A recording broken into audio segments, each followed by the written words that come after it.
গরমে বেশিক্ষণ রান্নাঘরে থাকাটা খুবই কষ্টকর। এই রকম একটা সবজি বানিয়ে ফেলুন, সবাই নিজের পছন্দের সবজি এটাতে পেয়ে যাবে, বাড়ির সকলেরই পছন্দ হবে। নমস্কার বন্ধুরা, আমি ঝুমা, আমার চ্যানেলে আপনাদের সবাইকে স্বাগত জানাই। এর জন্য 5 চা চামচ পোস্ত জল দিয়ে ভিজিয়ে দিচ্ছি। এটাকে 30 মিনিট ভিজিয়ে রেখে দেব, তাহলে বাটতেও সুবিধা হবে। ভিজিয়ে রাখলে পোস্তর টেস্ট বেড়ে যায়। 30 মিনিট হয়ে গেছে। 6টা কাঁচা লঙ্কা দিয়ে পোস্তটাকে ফাইন পেস্ট করে নেব।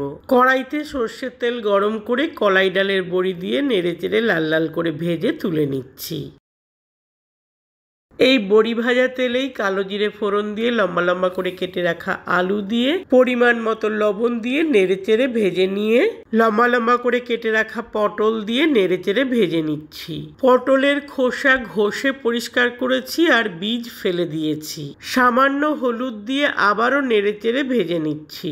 পোস্ততে হলুদ দিতে নেই, তবুও আমি এখানে সামান্য হলুদ দিয়েছি। একটা ঢাকা দিয়ে টেম্পারেচার কমিয়ে দিলাম। 5 মিনিট পর সবজি থেকে বেশ খানিকটা জল বেরিয়েছে। কেটে রাখা সজনে ডাঁটা দিয়ে একটু নেড়েচেড়ে মিশিয়ে দিয়ে আবারও ঢাকা দিয়ে দিলাম। আবার 5 মিনিট পর ঢাকাটা খুলে সবজিটাকে একটু ভালো করে নেড়েচেড়ে দিচ্ছি।